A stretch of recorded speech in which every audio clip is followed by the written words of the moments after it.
पहले नंबर पे आता है ड्रैगन। हाँ दोस्तों, ड्रैगन का जिक्र बहुत से देशों में लोक कथाओं में मिलता है।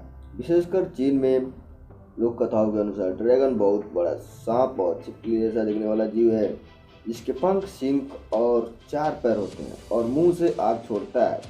कुछ देश के लोक कथाओं में इसे बिना पंख के बताया गया है, जबकि किसी में इसे दानव के रूप में दर्शाया गया है और कहीं इन्हें पूजा भी जाता है। बहुत से लोक कथाओं में माना गया है कि ड्रैगन का काल्पनिक जीव नहीं है, बल्कि प्राचीन काल के बड़े सांपों और डायनासोर की तरह विलुप्त हो चुके हैं जीव, लेकिन इन सबको कोई ठोस सबूत न होने के कारण ये रहस्यमयी और काल्पनिक जीव बने हुए हैं।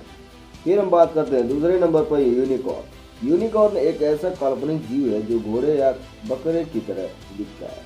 इसका शरीर का रंग सफ़ेद होता है और माथे पर एक बड़ा सा सिंह होता है। यूनिकॉर्न का सिंह बहुत बड़ा होता है। यूनिकॉर्न का जिक्र बहुत से देशों के पौराणिक कहानियों में मिलता है, इसलिए एक पवित्र जीव कहा जाता है।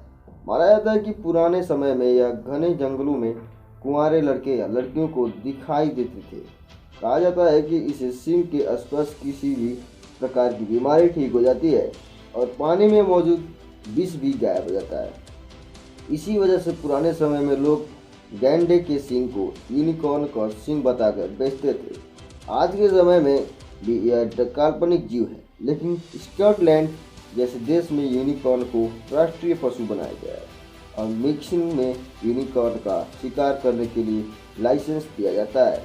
फिर हम बात करते हैं तीसरे नंबर पर फोनिक्स। फिनिक्स चिड़िया का जिक्र अधिकतर मिस्र के लोक कथाओं में मिलता है। कहा जाता है कि फिनिक्स एक बहुत ही खूबसूरत और अमर पक्षी है। लोक कथाओं के अनुसार फिनिक्स सुनहरी रंग और सोने की चमक वाला बहुत ही सुंदर चिड़िया है और इसकी पूंछ हरी, नीली, बैंगनी होती है।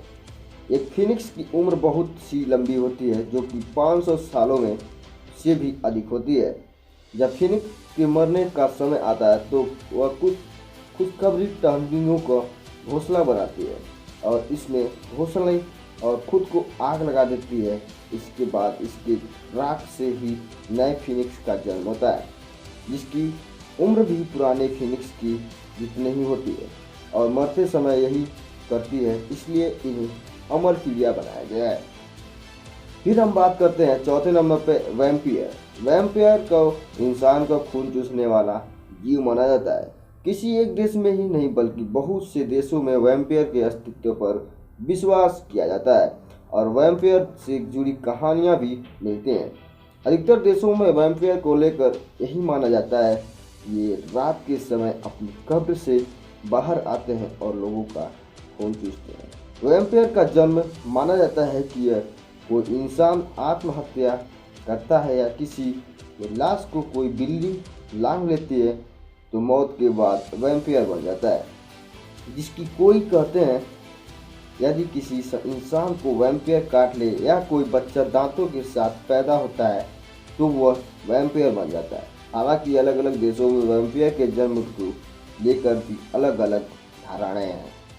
वैम्पियर को मारने का तरीका जिस तरह अलग अलग देशों में वैम्पियर के जन्म की धारणाएं अलग अलग हैं, उसी प्रकार इसे मारने का तरीका भी अलग अलग होता है। जैसे कि वैम्पियर को दिल में लकड़ी के हथियार से वार करने पर आग से जला देने पर सूरज की रोशनी से मारा जा सकता है। वैम्पियर के पुराना समय की बहुत सी ही कहानियाँ हैं, जिसे कहा जाता है कि वे उल्टी सी थी, लेकिन अभी तक इनके होने का पक्का प्रमाण भी नहीं मिल पाया है, इसलिए ये काल्पनिक जीव बनकर रह गए हैं दोस्तों। फिर हम बात करते हैं 5वें नंबर पर वेयरवॉल्फ। हाँ दोस्तों, माना जाता है कि वेयरवॉल्फ भेड़िया मानव ऐसे इंसान होता है जो भेड़ियों में बदल जाते हैं। बहुत से देश जहाँ वेयरवॉल्फ को असली माना जाता है और इन्हें जुड़ी बहुत सी कहानियाँ भी मौजूद है। माना जाता है कि कोई भी व्यक्ति वेयरवॉल्फ तक बनना है तब उसे या तो कोई श्राप मिलता है या उसे कोई दूसरा वेयरवॉल्फ काट लिया हो या नाखून से वार कर दे। कुछ देशों में तो यह माना जाता है कि वेयरवॉल्फ मरने के बाद वैम्पायर बन जाते हैं। अगर किसी इंसान को लगता है कि यह वेयरवॉल्फ है तो इसे लाइकिंग क्रोफी कहा जाता है। बहुत से देशों में भेड़िया मानव से जुड़ी प्राचीन समय की बहुत सी कहानियां हैं, लेकिन पुख्ता सबूत आज तक नहीं मिल पाया। यही कारण है कि यह भी काल्पनिक जीव माने गए हैं। फिर हम बात करते हैं 6वें नंबर पर मेरमेड। यह जलपरियां ऐसी समुद्री जीव हैं जिसका ऊपर का शरीर इंसानों को और नीचे का शरीर मछलियों का होता है और इसके पास शक्तियाँ भी होती हैं।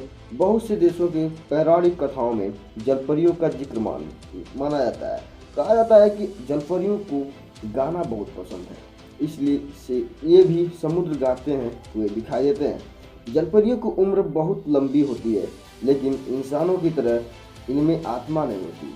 बहुत से कथाओं में जलपरियों और इंसानों के प्यार और शादी की बात भी बताई गई है। कहा जाता है कि कुछ जलपरियां अच्छी होती थी, कुछ बुरी। समुद्र में होने वाली घटनाओं जैसे कि सुनामी, तूफान या किसी का डूब जाना, इन सब को जलपरियों से जोड़कर देखा जाता है। आज के समय में भी बहुत से लोगों द्वारा समुद्र में जलपरियों को देखने वाले दावा किया गया है कि, लेकिन अभी तक पक्के सबूत या प्रमाण न मिलने पर इन्हें भी रहस्यमय बताया गया है।